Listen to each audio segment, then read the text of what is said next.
I'm the kind of guy that likes to force others to like the things that I like. You know, Game of Thrones, The Walking Dead comics, Donkey Kong, Tropical Freeze are just some of the things that I've tried to cram down my friends' throats.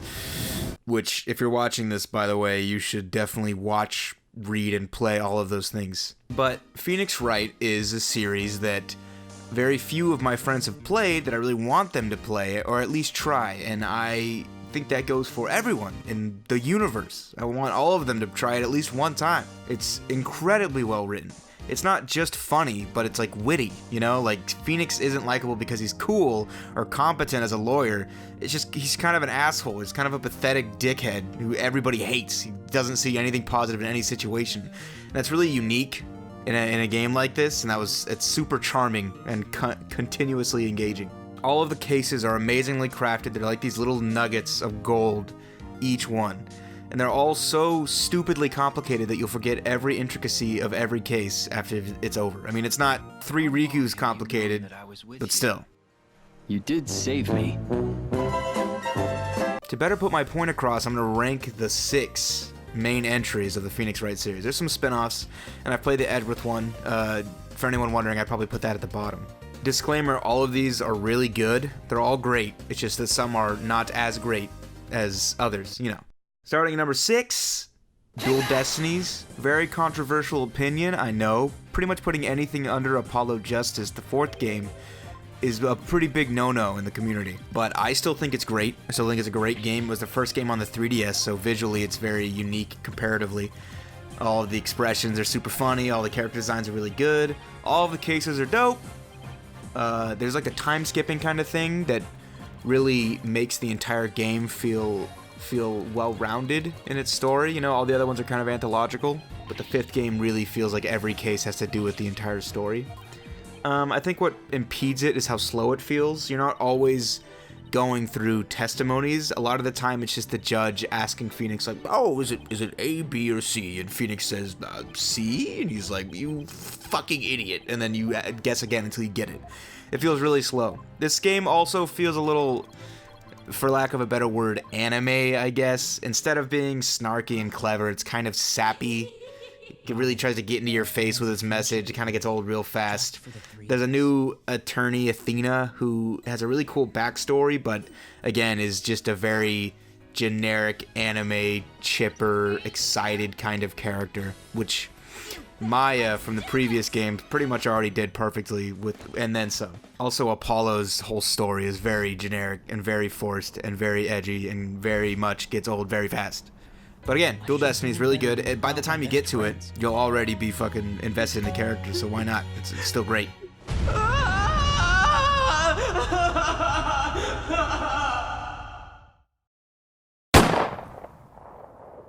Number 5, I would put Justice for All, the 2nd game in the series. Again, under Apollo. I'm sorry.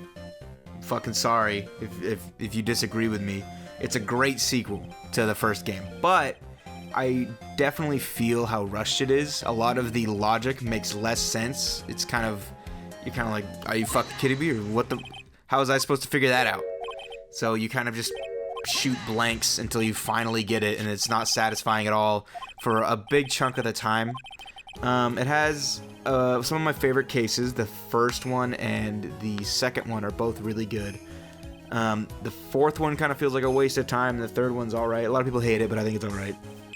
It probably has my favorite objection theme, which, speaking of, Ace Attorney music, like, come on. Go on to a best Ace Attorney music playlist and fucking tell me you don't want to play these games after that shit. Fuck you. The game as a whole has less to do with the overarching story of the entire series, and that kind of makes it feel a little fillery. But again, great. Fucking play it. You're gonna play it after you play the 1st one. I'll make sure of that. Number 4, here he is, Apollo Justice, everybody's most hated game. I love it. I think it's got a lot of hate for basically every case after the 1st case. Nobody likes, people don't like Apollo that much. Phoenix has a much different character. But I like pretty much all of the cases. They're all super interesting, super fun. I even love the last one, even though Apollo just kind of, fucks off for the end, and Phoenix is just like, yeah, it's actually my game. Phoenix's new character, like, it was a really cool direction and felt really real. He went through some shit after the third game, and I dig it.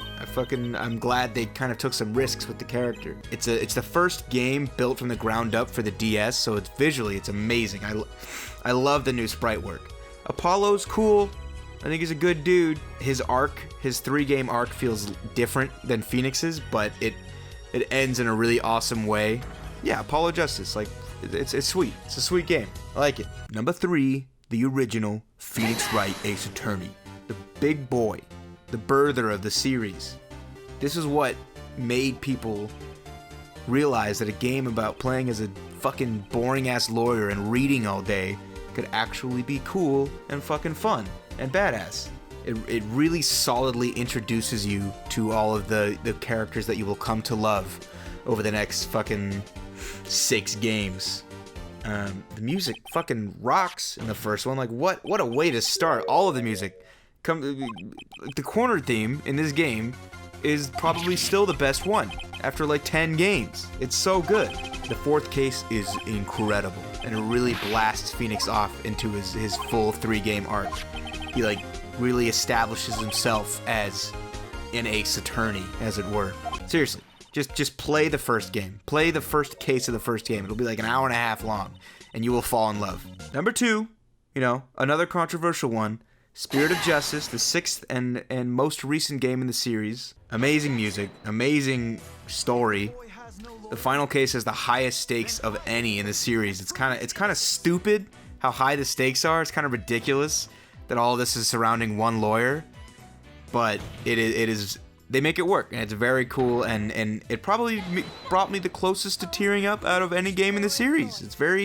It really tugs at my heartstrings, like Dual Destinies tried to do, but this is in more of a harsh and clever manner that I really enjoyed. I can't really say much else without spoiling the game, but the game as a whole is super polished. It's long as fuck. I think it's like 10 hours longer than Dual Destinies, so it's a chonker. It's a big fat game. But yeah, Spirit of Justice. Yeah. Number 1, ask any Ace Attorney fan who has played the entire series. They'll answer the same fucking way. Trials and Tribulations, the end of Phoenix's arc. It's so good. It's seriously my favorite wrap-up of a story ever. Like, more than Lord of the Rings, more than Harry Potter. These huge series that wrap up. More than Game of Thrones, dude. It will not disappoint. It's so good, and I can barely talk about it because of spoilers. It has one of the best prosecutors. Godo he is funny. He's very cool. Very good theme song music. Speaking of music, very good music. Their game got very good music. Like all game do, but their game top notch. I mean, you can stop after the 3rd game if you want. You can skip Apollo Justice, Dual Destinies, and Spirit of Justice, but you're missing out on a lot. There's a lot after the 3rd game, but if you don't want to play past that, just look how easy it is. You just waddle onto the Switch eShop or go onto Steam, drop down a quick 30. Maybe you can even find a deal somewhere. I don't know. And you get the first 3 games. These like 20 to 30 hour bitchin' ass fucking games for $30, and they're amazing. They'll fucking change you deep. They'll change you deep in your heart. This trilogy it's just incredible. It's one of my favorite trilogies, not just in games, but just in general. And all of the books I've read, all the movies I've watched, shows. It's so well rounded. It's fucking perfect.